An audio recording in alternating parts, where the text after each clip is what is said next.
So today I want to talk about an opening, as Lucas was saying, is white used against the Sicilian, and it's a very simple but also pretty effective idea.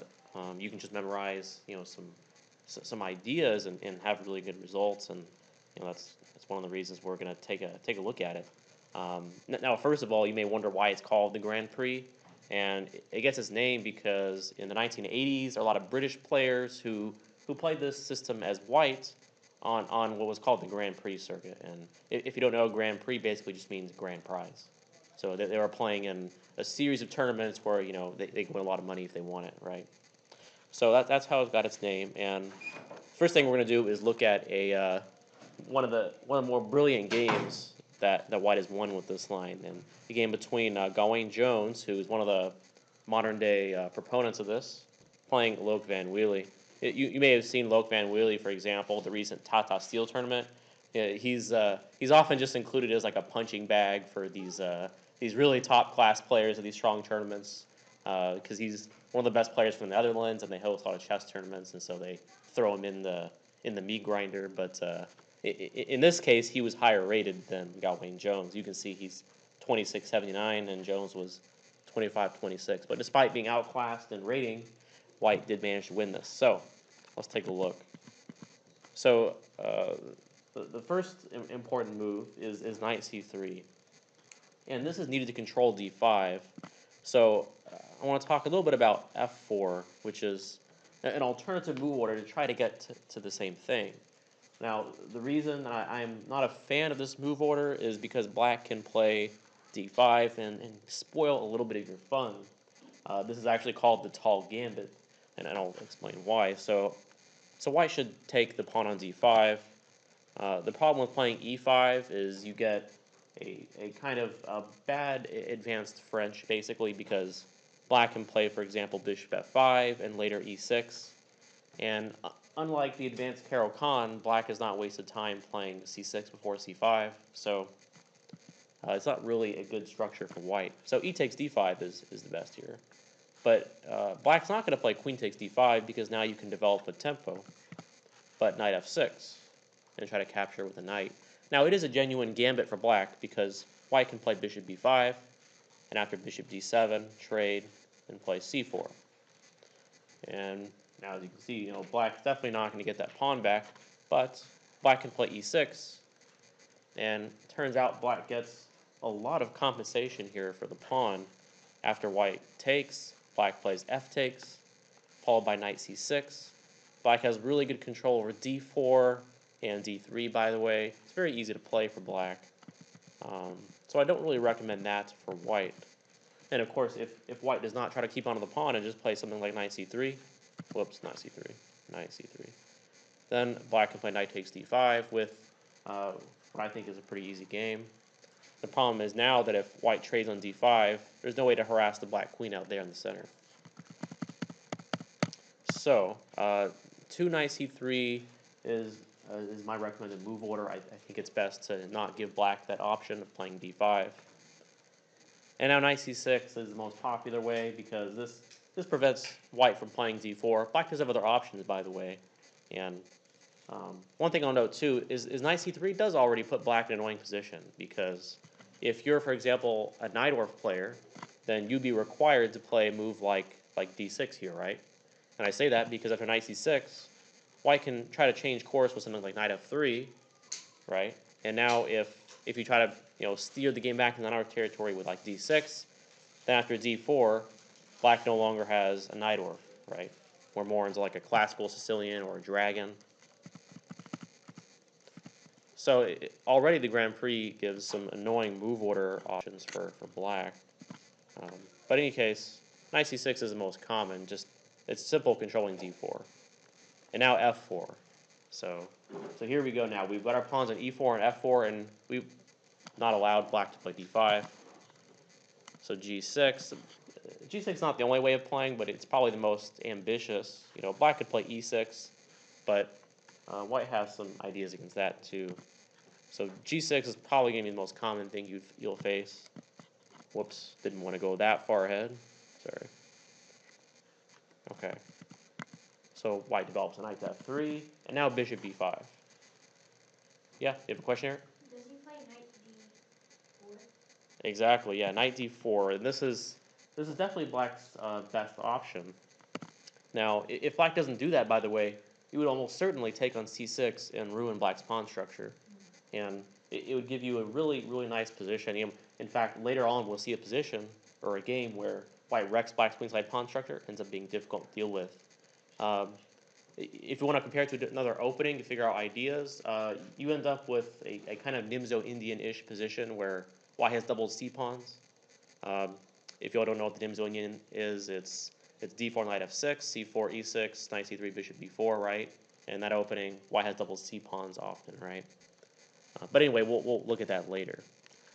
So anyway, knight d4 just avoids this, and the annoying thing for white is that if you take on d4, black plays c takes with tempo, so you have to move your knight again. So that's not ideal. So castling is best. Now, you may wonder why you would just let black take your bishop, but it turns out that has its own problems. So we will look at that later. In any case, a6. A6 is a playable move, but it is also risky, as we'll see. So bishop d3. This may look bizarre since you're blocking your bishop on c1 from developing, right? But it'll be developed other ways. And the reason we play back to z3 is because of bishop c4, black would very happily gain this tempo with b5. So now black plays b5 anyway, and white gets rid of the knight. And bishop takes is already a pretty questionable decision by black. Maybe possible, but c takes was definitely the simpler way to go. But in any case, obviously the king has to move in the corner. Now e5. Now this is a very nice idea for white. Does anyone know what white's trying to do with this move, e5? Yeah. Bishop.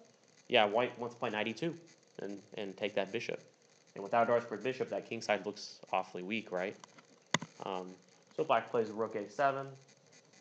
And here knight e2 is perfectly fine, but I think the reason white avoided it was because of queen a8, which is now possible, right? So for example, knight e2, then queen a8 is very annoying, right? I mean, how do you guard g2? You can't really, right? Rook g1, bishop g1.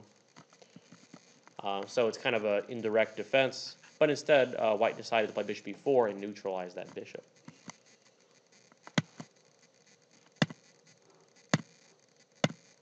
And black went for some questionable tactics here, but now f5. And this is the big classical break in the Grand Prix. Playing f4, f5 is a huge idea. Now here it is a little bit unusual. You're not typically going to have your bishop on b2 in the Grand Prix. Usually it's on c1, so you're doing something different. But in this case, f5 is just trying to open up the f file. You have a question, Carter? Instead of doing f5, couldn't you do e6 and e6? Yeah, e6 definitely would have been possible too. I think black probably would have played something like knight f6. Okay. So yeah, e6 is definitely good too. But f5 is probably a little bit better, trying to open up the f file, because we can always play e6 later. And now queen f3, attacking that rook on b7. Oh my gosh, I keep going forward again.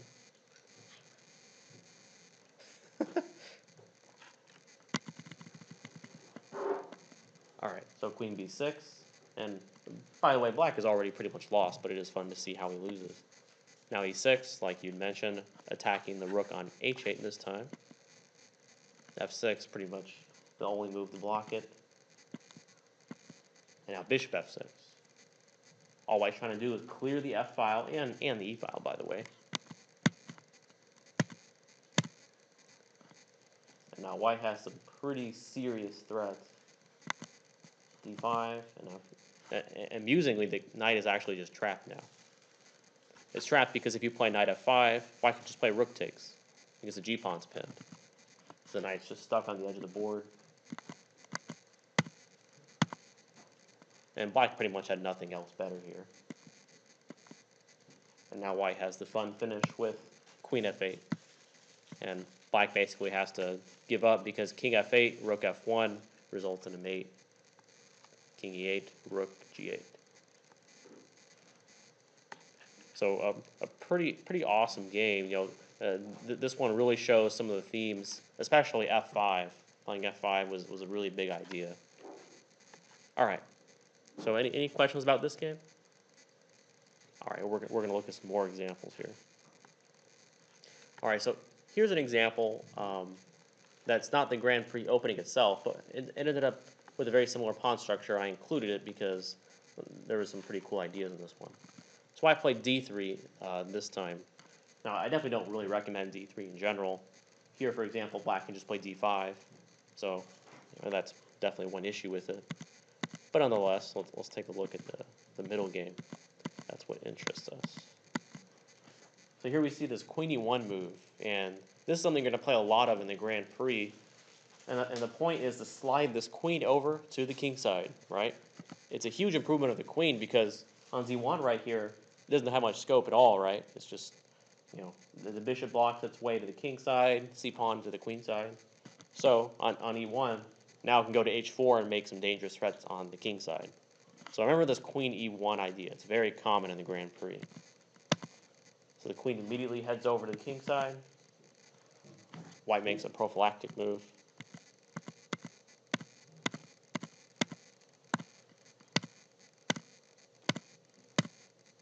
But now with this rook lift, white's just aggregating more pieces on the king side.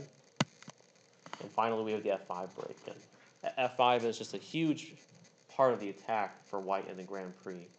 Not only is the idea to open up the F file, the other huge idea behind F5 is to open up this bishop's diagonal on C1. It's a big idea.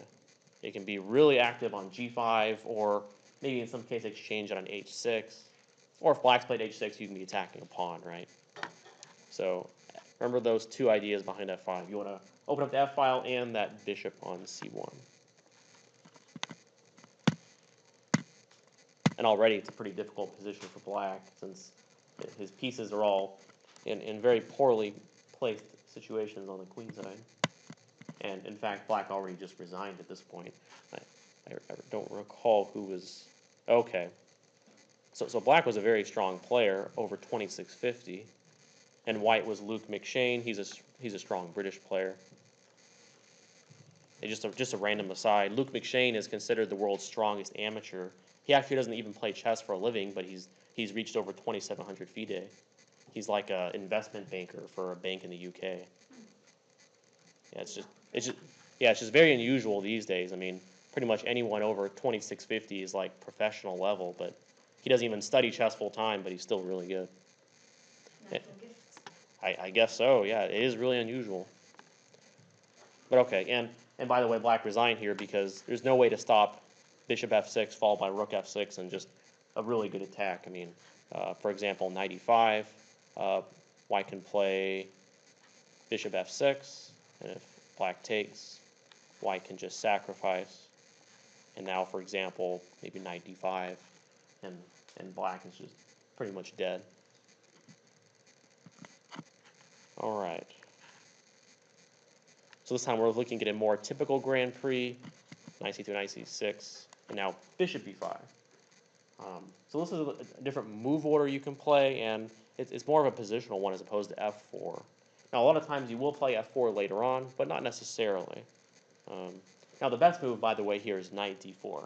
Definitely the best move. Again, black wants to avoid those double pawns on the c file. But in this game, black played g6, and I included this to show why black doesn't want to do this. So now white takes, messing up those pawns, and f4. f4 is really important for gaining space on the king side.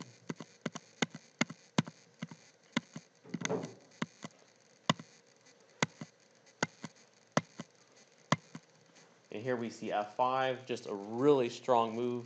Again, the main point here is to open up the bishop on c1. Actually, the open f file isn't really that big of a deal at the moment. But opening up this bishop is a big deal. And one thing you'll have to keep in mind with the Grand Prix is it is an attacking opening. You're going to have to not be afraid of sacrificing a piece for some pawns in this opening. And in this case, knight g5 is just really good. And the point here isn't that white has any forced win necessarily, but the problem is black's lack of coordination and ability to get pieces over to defend. the rook on a8 and that bishop on c8 don't have much ability to help the king out. So now the rook comes over. Oh yeah, yeah. Not only does white have 2 extra pawns, but pawn structure is beautiful too.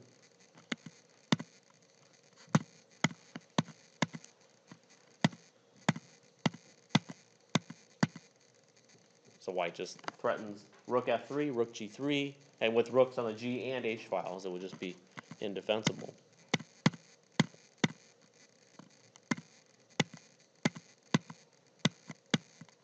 And now black just resigned. Queen h7 mate's unavoidable without sacrificing the queen, right? Since the rook covers the f-file, so black just gave up the ghost here. But a really, really nice idea. So keep in mind these attacking themes from the Grand Prix. f4, f5, open up that bishop on c1, possibly sacrifice on g5. All right. So this is a more typical move order. And here we see e6. So e6 is very risky here, but it is possible. Now, a good rule of thumb, by the way, is that when you're playing the Grand Prix, if black plays e6 and g6, for the most part, you're not going to be playing f5 because black has such a clamp on that square. If black plays e6 and g6, you're going to go for e5 instead, kind of taking advantage of the fact that black is weak in the dark squares so much, right? So good rule of thumb to keep in mind. Doesn't always mean that. Sometimes f5 will be good even against e6 and g6. But in this case, e5 is really good. Now black played d5.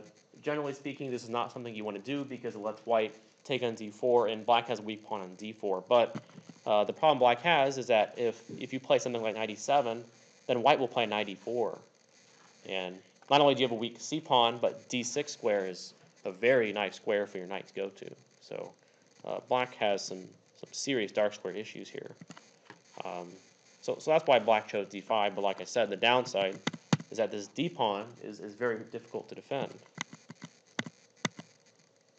And white utilizes the queen to go to possibly f2, and the bishop, which can also attack d4. Now white utilizes some tactics. The point is, not if you play knight takes d4, white plays queen e3 and wins back the knight with winning a pawn, because the knight can't move because the queen on b6 is hanging. So knight b4, at least this way black will get a bishop. Since bishop e2, black would play knight takes c2. But black doesn't have quite enough compensation here. But it is still fun to see how white finishes. So at this point, white could have tried to hold on the queen side, maybe advance some pawns there, but white just chose to continue attacking on the king side. And it's hard to blame him, considering how well it worked out.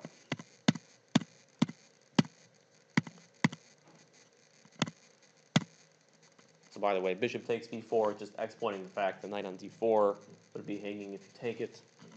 But rook h3, and rook h3 threatening rook takes h7 with the idea of king h7, queen h3, and mate on h8. So black has a big problem on the king side. And now f5. Really strong attack. Black took on d4. What would be the problem with, for example, e takes f5? Queen h6. Oh, I guess that does work too. I was thinking black play bishop f8, but then it's mate. Yeah, you're right. I was thinking rook h5, but your move is even faster, actually. The only thing that black could do was sack queen for bishop. Oh, after queen h6, yes, black would have to do this, but that's pretty sad, of course. But still, it's still going to be made. What's that? Yeah, it's still going to be made. Like if Well, yeah, I suppose black could avoid it to some degree. You could take and then play bishop f8, I guess. I mean, it's still just a win for white, so it doesn't really matter either way. But in any case, f5 set up some huge threats, and black took on d4. But queen h6 anyway. And even though black has a discovered check, it doesn't help him. I mean, he can do anything. He can play rook h4, but after king h1, can't stop mate on those two squares. So black just resigned at this point. All right. Can you go back to 4 last? You want to go back and move 4? No, sorry. Or the previous game? Yeah, previous game, sorry. Okay. You had a question on the opening or the end? The end for black. And its final reaches to... Okay, so pretty much it's over for black. But you said they had a discover check. Oh yeah, I was I talking. was seeing the options that black has, if any. No, it's Yeah, pretty much what Yeah, the rook can do all kinds of fun things, but unfortunately, once the white king moves, it's just the rook can't help him defending his mate. or black. Yeah, amazing how helpless he is to those two mate threats. All right. So, knight d4, castle, and a6. This was similar to the Van Willy game, but this time e6 instead of b5. And this is a better idea, but white can still play e5.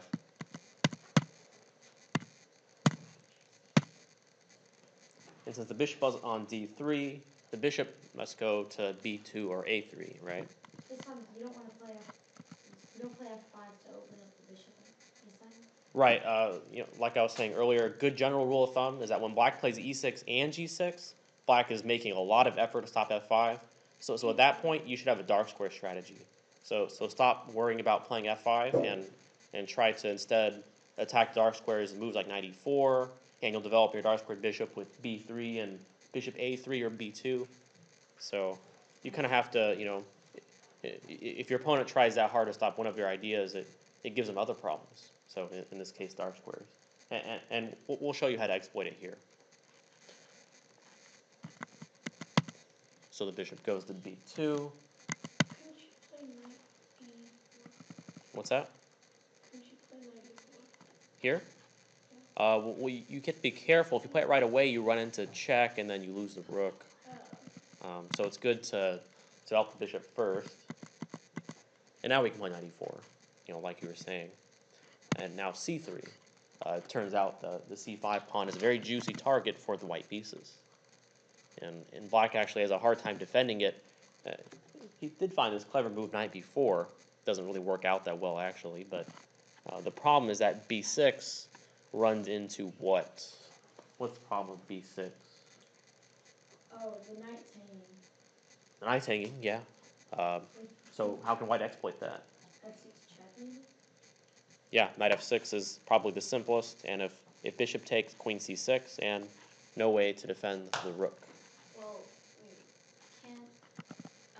can't black defend bishop? No. Just check. Takes both rooks. Right. If bishop d7, then queen a8. Now it doesn't lose both rooks. Black can play queen d8, but still a full rook is plenty. Yeah, exactly. So b6 is impossible, so that's why black played knight b4. And it's a clever move because if white just takes a piece, then the bishop on a3 is trapped. If you can't play to b2, and if you play it to c1, you lose the rook on a1. So a clever tactic, but it doesn't actually work out. Rook e1. So now white's really threatening to win the knight since the rook wouldn't be hanging after takes and bishop c1. But after taking on d3, black still has this problem of the c5 pawn. And b6 is the only way to defend it, but now knight d6. And you know how I said in general you don't want to play f5? Well, in this case, it works out pretty well. The pin with the rook on the e-file is just very, very strong. The e6 pawn doesn't actually defend e5 or f5 in this case.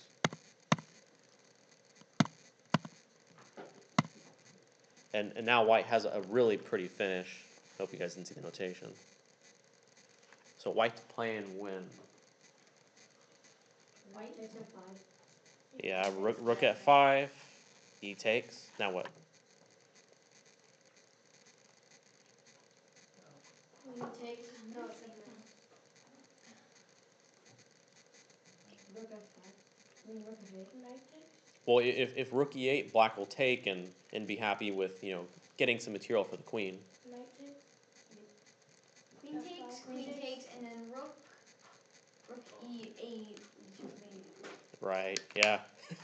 Distraction. So, yeah, if queen f5, rook e8 is mate. because it's forced. Beautiful finish, yeah. It's forced to make because he has to either give. Actually, no. Well, Why- I suppose black could play king g8, but then queen d5 looks deadly, right? Isn't there two ways to mate in that position though? Here, Yeah. I only see queen f5 being the only way. Take with knight. You mean f5 or c8? Well, if you take an f5, then queen d3. Would like bishop takes on c5, would that work somehow? Here, Yeah. I mean it's probably still winning to be honest, but I'm not sure I see the need to do that. I mean, black will just take your bishop, right, and you still have to find queen f5. If you just want to torture them, I guess. Say, hey, I like to torture people. you can't do anything. Torture. All right, so back to positional themes. Oh, stop it. So like I was saying before, black doesn't have to play g6, and your opponents might not all play that. So it's important to know what to do if they play e6 instead. Hey guys, can you? Thank you. So I mean, e6 is common in the Sicilian too, right? Black may be trying to play a Taimanov or a Scheveningen or a Kahn, Paulsen, right? So e6 is pretty common. So knight f3 and bishop b5. So like I was saying earlier, you're kind of playing for a Nimzo-Indian-like strategy, attacking that knight on c6. And your goal is to mess up black's pawn structure.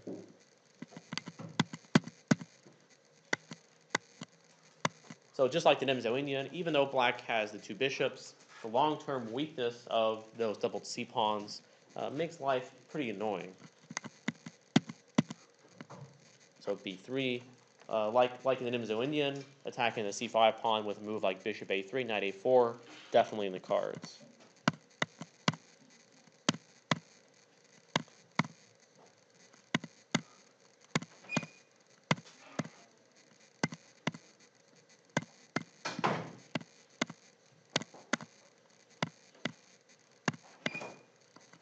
And now knight d6, really nice pawn sacrifice. The point here is that dark squared bishop is very valuable, worth a full pawn. And now rook e5. Now black has a problem of he can't play knight e3 because then c5 would fall. Really, the basic problem black has here is that when you lose c5, you're probably going to lose d4 too. So you're going to lose two pawns very quickly. And white's bishop has the queen nailed down with the c5 pawn. Now that's just not a good situation. Now the knight takes the pawn. Black can't take it because of the pin.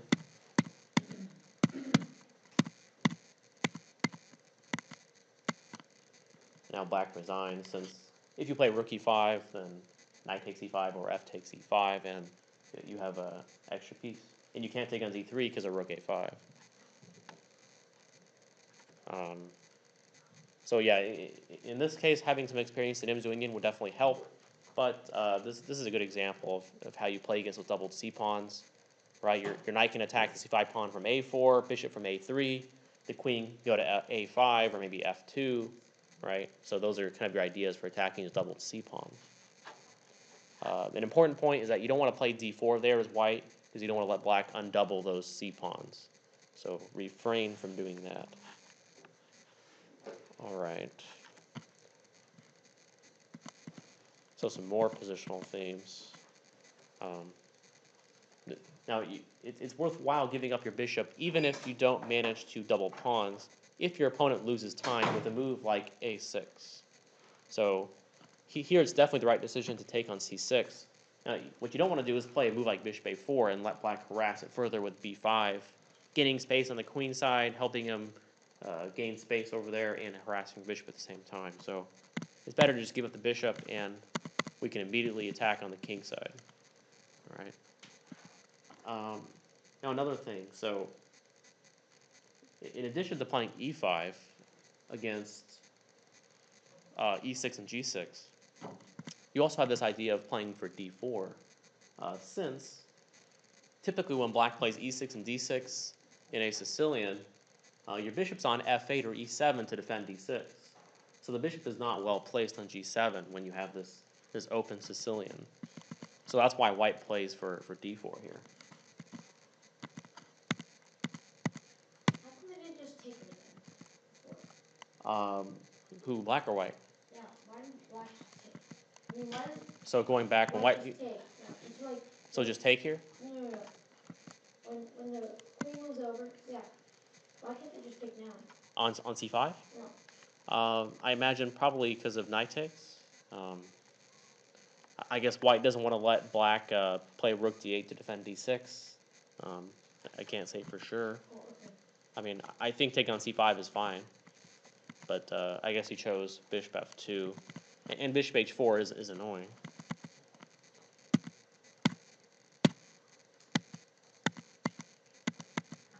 So black managed to get rid of his weak d pawn, but in return, you've got this really bad pawn structure on the queen side with those a6 and c6 pawns both really weak.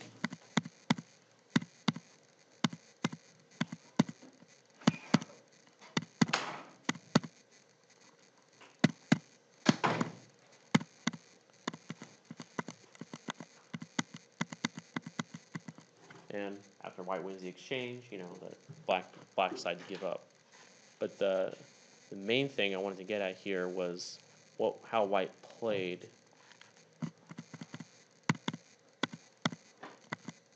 So the reason black played e6 here is that if he castles, then white can play f5 with a really simple attack on the king side. Before you play bishop e3, why can't you play f4 first? f5? Yeah, sorry, f5 first, yeah. I think white was waiting for black to declare his intentions. I think one reason, you do want to be careful sometimes about trying to attack too early. For example, here black might try queen c7 and try to castle queenside and castle away from your attack. So I think white was making a useful developing move while waiting to see if black would castle, basically. Because if black castles queenside, you might want to launch, a pawn storm on the queenside, right? So, but black played this waiting move e6, and after rook d1, this open d file would be really good for white. So white kind of switched paths here. So I just wanted to show you this game so you knew of this other possibility if black plays e6 and g6. All right. So I included this game because black was Wesley So, who, if you've been following the rankings, he's now the #2 player in the world, right? And at the time this was played, he was #2, but he was still top 10. So even Wesley So had problems with the Grand Prix, and he wasn't playing Jones. He was playing this strong French player. I'm not sure how to pronounce his name. Nispianu, I don't know. But anyway, and back to the move order things. Notice how So played d6 here. Now really, d6 is not your ideal move against the Grand Prix, because white can play bishop e5 with check, and you can't play knight d4, right? But he played it because it's the only way you can get to a knight dwarf if white decided to play knight f3. So the move orders are very annoying for black. So bishop d7, but white can trade it off and go for the typical ideas here. Now this is an exception too. Remember what I said, that usually e6 and g6 you don't want to play f5. Well, in this case, f5 turns out to be pretty good. Now knight e7. Turns out knight e7 is kind of a small mistake. Black should play knight f6 actually, with the idea of blocking the f-file. So you'll see why blocking the f-file is important actually, because in the game, white took and played knight g5. So not only does this stop black from castling, but now knight f7 is an idea. So knight e5 stops it, but white has this really clever tactic, knight b5. It may seem really strange because black can just simply take the knight. But the point is, after you take it, knight e6 threatens both knight c7 and knight takes g7. So pretty sweet tactic. Now the knight is kind of caught behind enemy lines, so it doesn't necessarily seem that simple. But gathering the knight takes too much time for black to really do effectively. So now white's won a pawn, but the knight's kind of stuck. Now h5. The point of this is to stop bishop h6, and maybe support a knight g4 move, but it allows white to gain a lot of space in the center.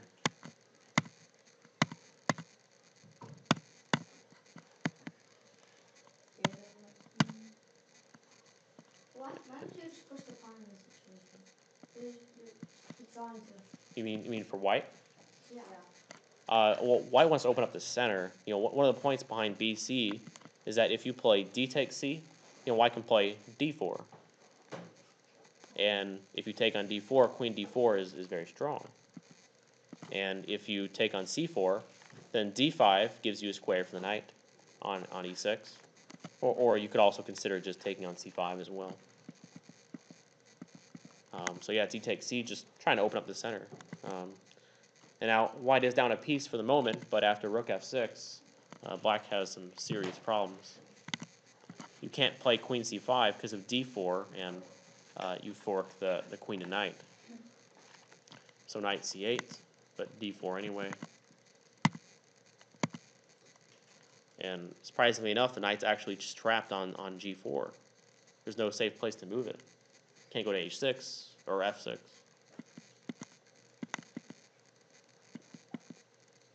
And now black is pretty much just dead here, and so resigned at this point. I mean, basically, rook F7 is going to be lights out with the rooks on the 7th rank. So yeah, this was a really nice game. So a tactic worth remembering, this knight B5 move, really beautiful idea. With the whole point that taking on E6 threatened C7 and G7. So pretty neat idea. All right. So tricky options. I'm back to this bishop b5 move. It's very sneaky, and we'll see how black can easily get into trouble against this move order. Just an alternative idea if you want. So instead of f4, we play for knight f3, and the idea is that we take and play queen f3.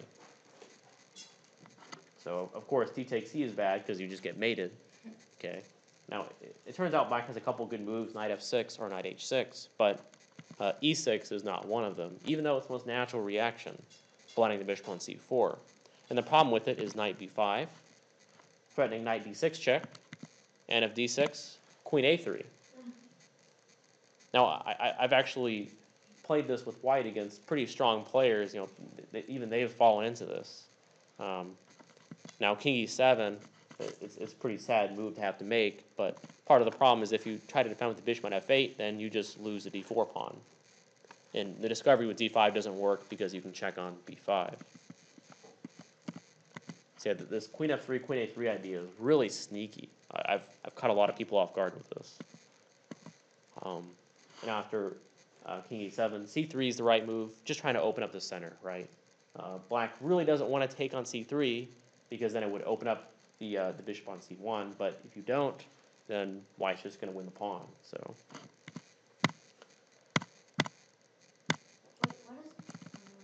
What's that? Just one point is that bishop f4 looks tempting, but it turns out black could actually take on b5 then.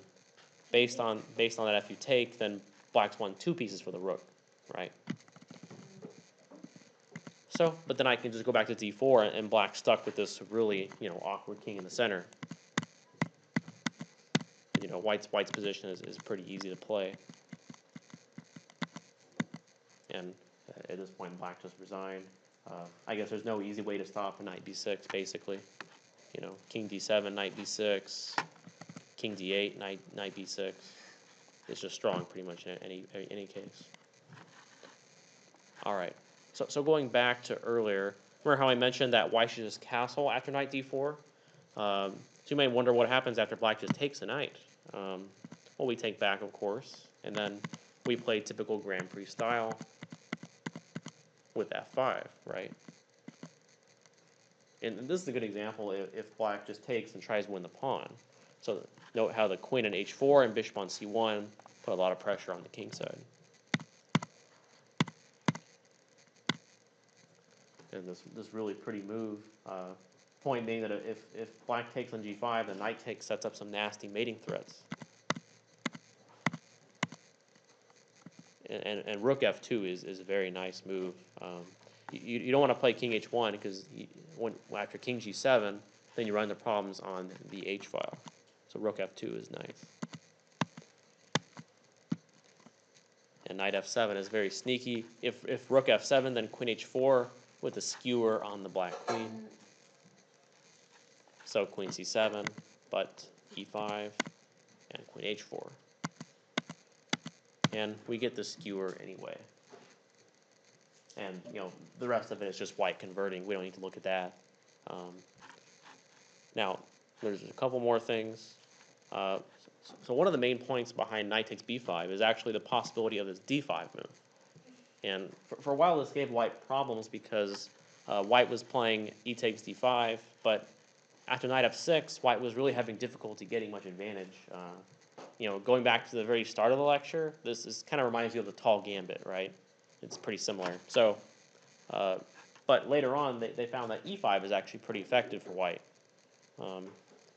Even though black has the two bishops here, the bishop on g7 is just really ineffective. I mean, it's hard for black to activate that piece.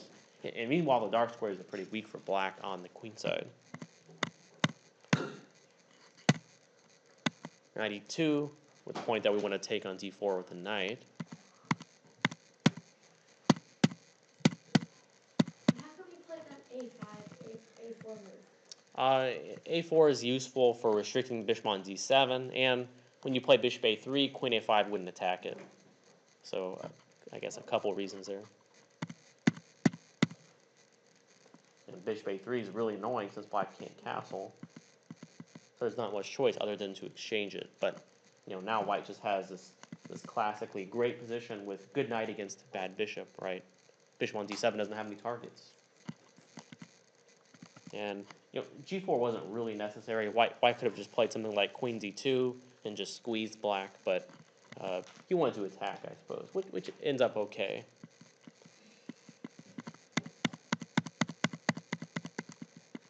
And white eventually ended up with a very nice position, but spoiled it with a blunder with queen f3.